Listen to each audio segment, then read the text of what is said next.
Ladies and gentlemen, welcome to the final episode of WWE Smackdown vs. Raw 2008 General Manager Mode. My name is BrendenPlayz. That's it. Final episode of GM Mode, and this is Wrestlemania.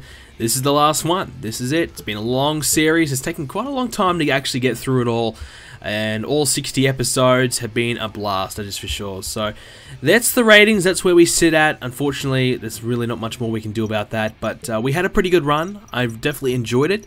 And we came very close, very close to clinching first place, but as it turned out, not going to quite get there. But, you know, we had a pretty good series. I mean, we tried a different formula, that we tried something, and we stuck with it for the whole time. And for the most part, it kind of worked. And as you can see, our rivalries, you're probably wondering, where the hell are all our rivalries gone? For some reason, we had all these rivalries planned and booked for WrestleMania, and the gang just got rid of them all. So that really freaking frustrated me. Alright, so first matchup is a six-man battle royal. John Cena, Brendan, Nitro, Mysterio, Undertaker, and Candice. So, six-man battle royal. We're going to have Brendan and the Undertaker in that match representing SmackDown. Triple threat match. Batista's representing us between Dykstra and Umaga, and of course our Hell in a Cell triple threat match. Hell in a Cell 1-on-1 matchup for the World Heavyweight Championship. And then who cares about those other matches? Chris Masters, Matt Hardy for the ECW title. Ugh, what a main event that would be. That will sell some damn tickets. Alright, so what we're going to do in today's episode, we're going to go ahead and play all the matches. We're going to try and win. We're going to try and win and try and have a successful WrestleMania. There is a couple inter-promotional matches, which is why we're seeing guys that we haven't, who aren't on SmackDown. Well, John Cena used to be on SmackDown, but not anymore, compete with our guys. So there's a few inter-promotional matches, and this is to pretty much determine the overall who is the best brand in GM mode, I suppose you could say. Which I do find cool. I do like the interpromotional stuff. I think GM mode probably need a little bit more of it. I mean, we had the Survivor Series interpromotional. Did we have anything else? I think we had we had the Elimination Chamber. That was at Survivor Series. I think it was just Survivor Series. We had an interpromotional matchup. So I think GM mode probably could have used a couple more interpromotional stuff. Obviously the Royal Rumble as well, with the Royal Rumble match being interpromotional. But a couple more interpromotional pay-per-views would have been cool. I mean, bragging rights back in this day would have been freaking awesome. You know, bragging rights was probably 3 years too late, in my opinion, when the brand wars kind of really started dying off a little bit. That's when they kind of brought bragging rights in. If they had brought bragging rights in like 2005, 2006, man, that would have been freaking awesome. When the brand wars, for me at least, was still kicking, still in full swing, and in my opinion, was still fantastic. That's when I became a fan of WWE around that time, and I really enjoyed the brand wars aspect of it, and obviously ECW in there as well. Bragging rights, triple threat matches, 3-on-3-on-3 or 2-on-2-on-2-on-2, or a 6-man match would have been awesome back then. But unfortunately, we didn't have that, and I think that's probably where they went wrong. Like I said, bragging rights probably a couple of years too late. But anyways, we have WrestleMania. Here it is, and WrestleMania 23 it was back then, and it is right now. So we're starting it off, obviously, as we said a moment ago, Undertaker and the Beast Brendan are our two representatives in this matchup. And yeah, so we fell short in the ratings, but that's fine. Like we said in the past couple of weeks, we really tried to work hard in the last couple of weeks to do everything we possibly could to get our ratings above water. We came very close, like I said, to getting near Raw, but we needed one really good show, and unfortunately Raw and ECW both had a really stellar show themselves, and we were on par. Like, don't get me wrong, we had a very good show ourselves, and the only problem was that Raw and ECW all had a great show as well, so we did fall short. Unfortunately, that kind of sucks. I mean, I really wanted to come away with first place. We didn't really deserve it. I mean, let's be real, we were coming last for the whole series, whole freaking series, until the last 6-7 weeks, and when we started to pick up some momentum. But, you know, the ratings did go against our way many a time, and that was obviously one of the key issues we've said in the series. But we probably didn't deserve to win it, let's be honest, but it would have been nice to sneak away the victory anyways. But it didn't happen. It wasn't to be, but it was very entertaining, very exciting anyways. And like I said in the past few episodes, I am thinking about bringing back the GM mode on an older game, but that won't be for quite some time. So if you are wondering what's the update on that, it still is in the works. I still want to do it. I just need to get myself a PS2, and I have no idea when I'm actually going to go and do that. I could probably buy one right now, but I'm just being, I don't know, I'm putting it off for some reason. So I don't know when I'm going to do that, but I will do that one day soon, and we'll get onto the GM mode. So that's the future of GMO, that's the future of where we're going, and this obviously will be the final episode of this series, and something new needs to happen. I don't know what that is, which leaves a new opening for the channel, but I guess stay tuned and we'll see and we'll find out what is to come. But definitely exciting times for all you guys who have been fans of the channel. So at the moment, it's even contest in this battle royal, and it's a pinfall battle royal, which is always very strange to me, winning a battle royal by pinfall. I always found that very strange, very odd, because I guess you kind of become so accustomed to a certain way, and to see it differently on an older game is very strange. But yes, to win this you have to pinfall eliminate all your opponents, so that's why finishes are so crucial, and getting pinfall victories. Pinfalls are happening so frequently because there is actually pinfalls in this matchup, which is so strange, like I said. But Wrestlemania, what was the best pay-per-view we've had in GM mode? I mean, we had a few good ones. Obviously, we did miss out on No Way Out, which I thought was pretty good, to be honest. But it didn't happen because of a recording error. But we've had some good pay-per-views. Judgment Day was good. Great American Bash was good. I mean, most of our pay-per-views that we've done, most of our standalone pay-per-views have been pretty good. We had No Mercy as well, I believe. I don't know, maybe one of the earlier ones are kind of sticking out to me. I think, oh, wait a minute, Undertaker just pinned Johnny Nitro. So he's gone, so that leaves 5 left in this one. So, yeah, probably one of the early ones, maybe Judgment Day or Great American Bash. Maybe Great American Bash, I don't know. But, of course, it was one of the pay-per-views, I think it was Great American Bash, where the series actually stopped and went on a long-term hiatus, so maybe that might not be the right pick to choose from, because that was the one that we finished the series on, and I always was going to bring him back, but it just took me a long time to get there. Oh, Candice Michelle has been pinned, and that's so weird also seeing a Diva in a man's match, you know, in a Superstars match. It's you definitely won't see that in the new games these days. There's no mixed tags, there's no mixed anything. But back in this game, you could just put anyone in any freaking match you wanted, which, you know, the Divas for me, that was a lot of the time what I used them for. If I ran out of space, I just went, oh shit, okay, throw Mickie James in there, throw Diva in there. Just use the Divas as filler. I really hated using the Divas in this game, and that's why you never saw them in my Smackdown roster at all. I don't think I ever had a Diva once. I don't recall, but yeah, I never wanted to use them. One, because there was no championship for them, and two, I just felt as though they were a bit of a nuisance more than really benefiting the show. They're so limited in what they can do, and it just makes it very frustrating. Like, you can't have them in the world title match. There's really not what you can do. You know, the only thing that really is useful for them is perhaps being a manager, and you can throw them in to make the singles matches a little bit better. You know, have probably one piece of advice I would have is, you do want a Diva on your roster, probably get 2 Divas max, maybe 3. Get those Divas and get their popularity to max, and then use them as managers on probably mid-card guys that you don't want to be in the world title, but you can still use those Divas. Oh, and another pinfall there. I think that's Mysterio has been pinned by The Undertaker. So one of the things I probably would look back and what I would do now is I would get a Diva, get them to 100 popularity, and then stick them with a mid-card guy and use that popularity of that Diva to help elevate the mid-card guy. And that would really help, I suppose. You know, maybe not really help, but it could generate an extra rating in those matches. Like, if you've got a guy who's 75, 80 popularity, you stick him with a Diva as their manager who's got 100 popularity, you know, that's going to help them overall match ratings. So that's something that you could certainly think about if you guys are thinking about playing GM mode and you're wondering, what can I do with the Divas if I don't want a Divas division on my show? Just use them as managers, valets, whatever you want to call them, and use them in that role. And that's a way that you can kind of utilize them without them being too much of a nuisance, but also make it beneficial for yourself as well. And like I said, looking back now, I'm thinking to myself, damn, I probably should have done that. Especially with maybe the tag teams, like, you know, Crime Time, or, you know, we had Sabu Sandman. You know, it would have been cool to have a Diva in there just to kind of help that out. Or even like a random US title match or something like that.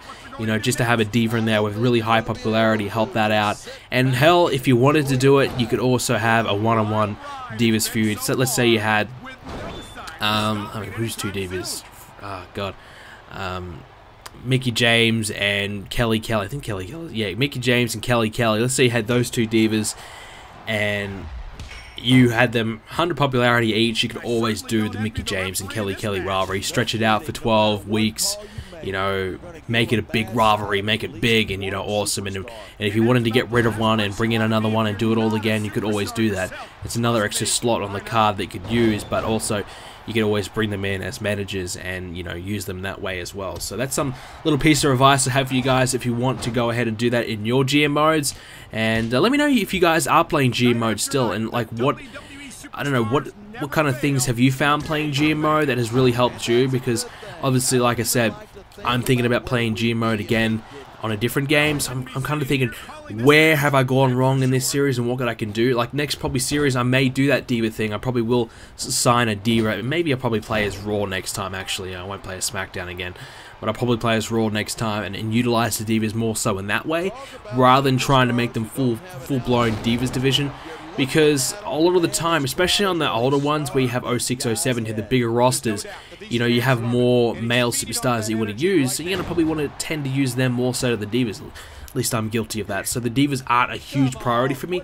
You don't want to probably have more than 1 or 2 Divas matches on the shows, definitely. So using the Divas and making sure that they continuously keep getting used all the time is probably a way to do that, is by having them be managers for other wrestlers. So at the moment, Undertaker has Cena by the throat, looking to get both hands on the throat and take him down for a, I guess you could say, a double-handed choke slam. I don't know, but our 2 SmackDown guys are still in there, as the Beast and Undertaker, and SmackDown Illuminati, John Cena's in there as well. How much longer though? Could be in some trouble. Lights out. John Cena's been eliminated, so well, looks like we're gonna win this match. The Beast versus the Undertaker. I think we're guaranteed to win it. The Beast, top rope, elbow it off the top, and that could be enough to put the Undertaker away. We'll see. Gets him back to his feet. Undertaker with the counter though. So it's just the Undertaker and the Beast, and Undertaker fighting back now, and might be able to get himself back in this one and keep the pressure on, and counters the Beast's attempted kick to the midsection. And now attempted clothesline, the Beast set into the corner. Yeah, Undertaker still going, the Beast running out of energy. Undertaker might be able to win this one. We'll have to wait and see. These 2 guys have been feuding it out for quite some time as well. You know, we wanted to do a streak match, but obviously we didn't have enough matches on WrestleMania to do it. We only had the 1 allocated match, and obviously you've got the 1 allocated. You wanted to use that for the world title, but definitely these 2 guys, we wanted them to be part of the streak, and you know, we wanted to do a one-on-one streak match. But at the moment, I guess you could say the Undertaker streak is still technically on the line. It's a battle royal matchup. It's still technically on the line, and the Beast might be ending it right now with the big power bomb. I guess we can call it the Beast bomb. It's over. The Beast comes away with the victory here at WrestleMania. His WrestleMania debut, and it is a W. So there you go, big victory for the Beast. Our first match here at WrestleMania. Undertaker, well, do you want to call it the streak ended? we'll say it did. The Beast ends the Undertaker's streak. Okay, we won't call it that. But the Beast with a victory in the Battle Royal. There you go. Big victory for him. And that's our first matchup here at WrestleMania. Kind of reminiscing today's video. Just kind of like, you know, we've seen a lot of these matches happen recently because that's how GM mode kind of works. But it's cool just to reminisce, think about how fun this series was, and it's been going on for a long time, like I said. So it's kind of very fulfilling to finally finish a series. I know for myself personally, finishing series doesn't normally happen. I mean, with my universe mode, it never finishes. So to finally actually finish something's great. All right, so here comes our superstar for this matchup, triple threat matchup, Dijkstra, Umaga, and this man, the former United States, sorry, still United States champion, I should say, United States champion Batista. He won it back on a recent episode of GM mode. And there you go. He's been feuding it out with King Booker for quite some time. Won't have to face him in this matchup though. And Umaga, SmackDown Illuminati as well. I think we may have had Kenny Dijkstra as well for a very short period of time. I think we traded him out. So it's kind of interesting to see, you know, who was on SmackDown. We probably had, I think, 75% of the roster, excluding Divas, that were on our shows. So it's kind of interesting. You know, I guess we kind of had everybody come and go at some point. You know, we wanted to try and trade them out and try and keep the roster fresh. Obviously for videos especially, you don't want to have the same people competing all the time, and for the most part we did have that for a lot of the time, so that's something as well that I would personally go back and change. I would try and change it up a little bit more. I would have got, like, you know, Bobby Lashley in, or, you know, some guys like that, and just try and change it up and keep things a little bit more fresh. So that's something I should have thought about doing, but I didn't really get around to doing it, I suppose. As Umaga takes down Batista, Dykstra watches on. So I didn't really get around to changing the roster too much. At the beginning I did, but, you know, we kind of used up all our main eventers. You know, we had the big four, we kind of went with that, and then that kind of went into, like, the big eight. We had a lot of guys that were great at the top. Eventually our card, I think, became almost too stacked in the end, because we had so many guys, and probably not enough room for some of them on the show to really make it worth their while, and some of them weren't really getting the opportunities that you probably would have them have if the roster was a little bit different. But that's not really a bad thing, though. Like, having too many top guys on the show isn't a bad thing. Obviously it probably means that you need to elevate the US title to kind of just basically be a second world title. That's kind of what I did as well. You can see Batista in the ring right now. I had the US title. It was never really carried by a quote-unquote mid-card. It was always carried by probably main eventer. I mean, we always, you know, saw Batista trade it back and forth. We might have had Shawn Michaels as US champ at some point, King Booker. You know, so we always had a lot of different US champions, but they were always relatively at the top of the card, which I think, I don't know, I wouldn't say that's important, but I think it's something to think about as well. Because if you have a really, really stacked roster, and you have so many guys who are in that, you know, 90 popularity plus level, you're going to have to raise the US title to that level. So you can't have too many guys who are 70, 80 popularity going for that title, which probably makes it a little bit difficult as well to try and keep those guys over and keep those guys going. But I suppose you will get better ratings having the title used with these top main event guys. Batista trying to pin Dykstra, hit the Batista bomb on him, but I wasn't getting too worried about it because I knew Umaga was right there to break it up. And Umaga was sent out of the ring. There's a bulldog there by Batista taking down Kenny Dykstra. So that's something to think about as well. You know, how do you use your mid-card titles? Do you make them a full-fledged mid-card belt? Or do you make sure that, you know, the guys that aren't winning the world title are still getting a belt around their waist and still feuding for something big? And I think personally myself, I think I had probably like my top 2 guys feuding for the world title, and then I probably had my 3 and my 4 feuding for the US title. And I think that, to be honest, isn't really a good thing. I think you should probably have your 7 and 8 feuding for that US title. I think I had too much of a star going for the US title. I mean, Batista, should he be going for the US title? Probably not, you know. So I think I kind of pushed the US title too overboard, to the point where I probably could have held it back a little bit. Like right now with my roster, I probably should have had Kane and MVP feuding for it. You know, they're that 80-90 popularity range, or even a CM Punk and Jeff Hardy. Even though Jeff Hardy was kind of feuding with Flair for the Cruiserweight title. You know, I had CM Punk, Jeff Hardy not long ago, so that probably should have been for that. But, you know, it also, I guess, raises the question, what about the Cruiserweight title, or what do you do with that? Should that just be the fully fledged mid-card belt and make the US title the, you know, the second world title? So it kind of makes, it's very different. You know, everyone has their own different styles of doing things. As Batista roll up, oh, almost gets Umaga. I thought for a moment he's going to have him there, but Dykstra's taken all the big shots in this one. Umaga hasn't taken those Batista bombs, so Batista's probably picking the wrong guy to attack here. So Batista probably needs to throw Umaga out of the ring and do a roll up on Dykstra. I think he might be able to get him. But maybe he might be sitting Umaga up for something here, perhaps. I'm not sure. Big boot there. Down goes Umaga. And hang on. What's he thinking about? Uh-oh. Another Batista bomb. Dykstra still down. Could be it. Dykstra trying to get back to his feet. He's there. The cover. Dykstra, is he going to break it up? Is he going to break it? No, he's not going to. He messes it up. He botches it. And Batista, well, he just walks away with the victory. There you go. Well, like, they're very, very close. I mean, Dykstra probably should have broken that up. What was he doing? Just having an air swing.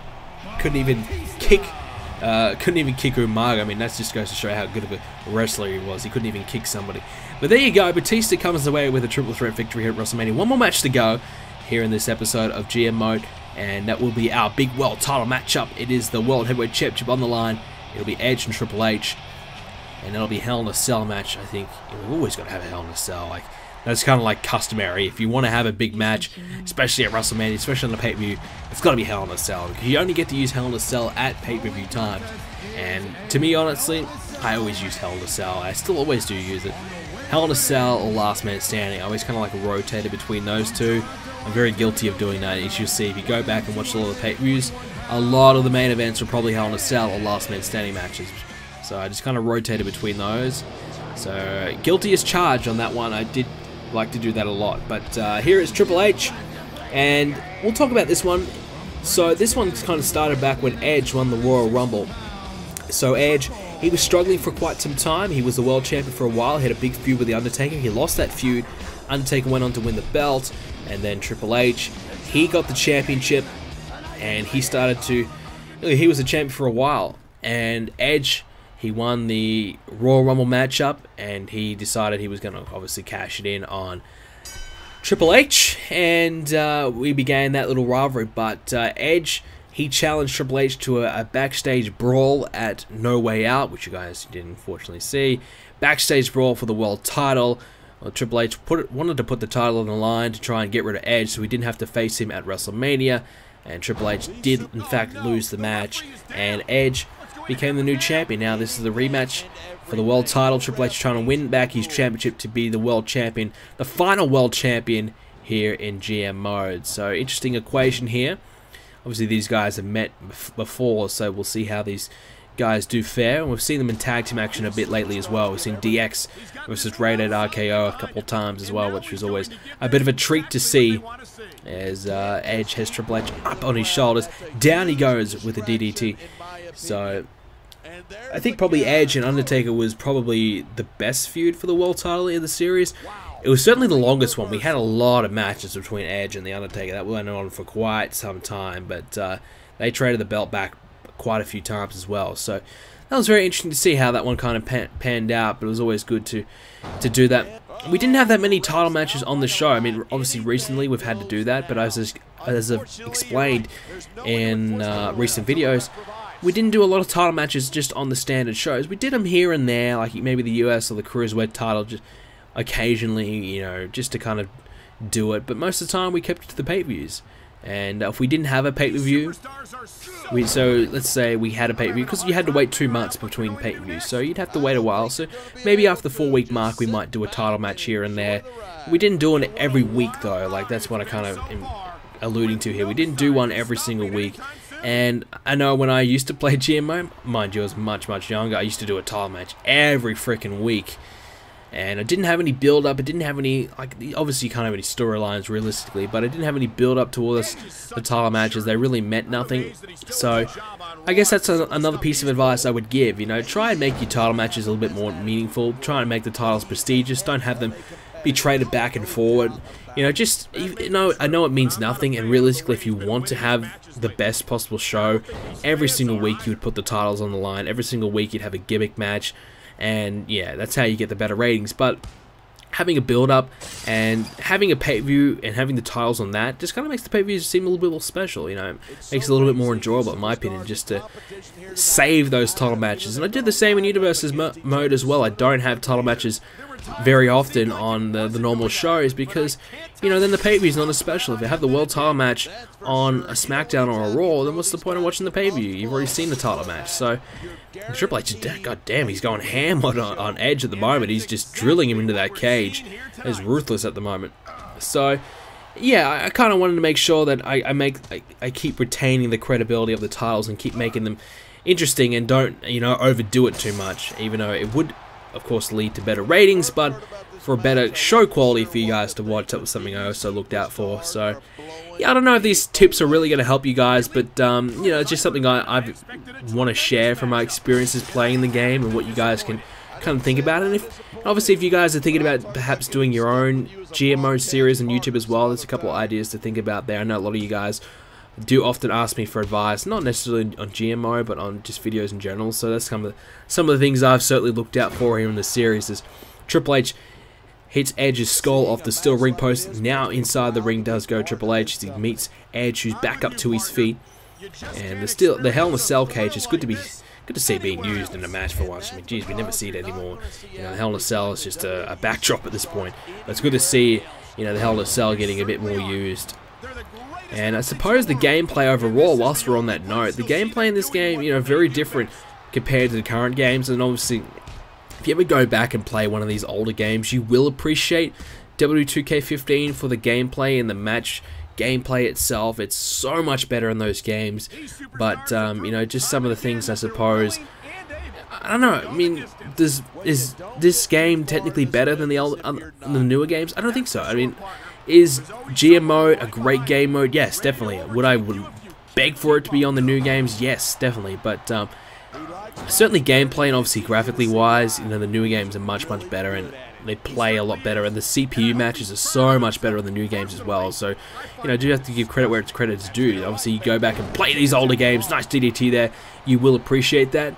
And I think that's some of the things that people don't realize. You know, a lot of people will criticize these games and say that nothing ever changes and, you know, it's the same shit, just different roster. I mean, it's not really, you know. You look at the differences between now and obviously this is 7 years now. It's just a long time.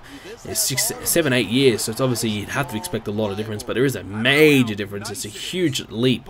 Even in 2K14 in this game is a huge leap. So, you know, certainly when I go back and play these games and compare it to the newer ones, it's certainly very enjoyable. And if I went back further and play the Smackdown games, Jesus Christ, definitely I'd be appreciating the new ones. But yeah, so definitely the gameplay in this game was certainly fun though. Like, I certainly enjoyed it. Obviously the match quality of CPU matches were pretty crappy, but like, that's kind of the thing that we've always wanted to see and be improved on, and they've managed to do that in the future. But both men going outside the cage, outside the ring, looking towards the cage. They've been using the cage quite a bit at the moment. Edge is, oh, off the steel ring. Oh wait, no, bit of a glitch. I thought Edge went off the steel ring post. It was Triple H though. It kind of like went inside of each other. Bit of a glitchy situation there. Nice right hand there by Triple H. I don't know who's going to win this one. I think Triple H has got the upper hand here. If he can hit the pedigree, it might be all over. And Triple H may win back his world title. Here we go. He's got the tights. He's got him. No, he kicks out at 2. Oh, jeez, I thought Edge was going to pull a fast one on Triple H. Uh-oh. Edge. Execution. Execution. Edge may retain his world title. 2. Yes, he does. Edge is the final World Heavyweight Champion in the series. Edge winning, well, retaining the World Heavyweight Championship and winning against Triple H here in Wrestlemania. Oh, man, I thought Triple H was probably going to do it. He was just kind of banging Edge around a little bit, but then Edge at the end kind of got back in it, hit the execution, lights out, game over. Triple H, game over, no pun intended, but game over against Edge, and there you go, Edge, World Champion in the final episode of GM Mode at Wrestlemania. And there you go, ladies and gentlemen, that's our final champion, and let's go and see how this series all wrapped up and how we went. I guess we'll check it out, ratings and popularity, things like that, see how we did at Wrestlemania itself. So Triple H and Edge coming over the victory. Oh, yes, we are the SmackDown GM of the year. So SmackDown is the general manager of the year. That means we won. We won the GM of the year award. There you go. Fantastic. I didn't think we'd win that, but 44% apparently is enough to get us the victory, get us the W, and that's awesome. So we are the GM of the year, and that they're just trying to tell us what we could do with the draft. Oh yeah, we will just quickly do this. We're not going to actually draft. We just have to protect a guy from the draft. So yeah, whatever. The whole Wrestlemania thing, which by the way, whoever won Wrestlemania technically got the better position in the draft, but that doesn't matter. We're not playing the draft. We're not doing anything with the draft. But we did win SmackDown, did win WrestleMania in the end because we won the 2 WrestleMania interpromotional matches, and that's where we're at. So we can't actually go back and check out the ratings itself, and apparently we wanted to trade. Apparently we wanted to trade that, I don't know. Jeez, thank God. Thank God we're not sticking around because we just lost Shawn Michaels to 2 scrubs. Jesus Christ. So we did have a 5-star matchup, so there you go. We had a 5-star matchup things are looking pretty good. We had a pretty good show in the end. We can't go ahead and check out the individual ratings itself. Like I said, it skips ahead. We don't have a chance to go back and view it, which kind of sucks. But that's it. That's it. We can't actually go and check out pretty much the roster. We can't really check it out. But that's GM mode, guys. That's the series. Thank you so much, guys, for watching this series. If you've been following the series since episode 1, and thank you so much. That's fantastic. You guys are awesome.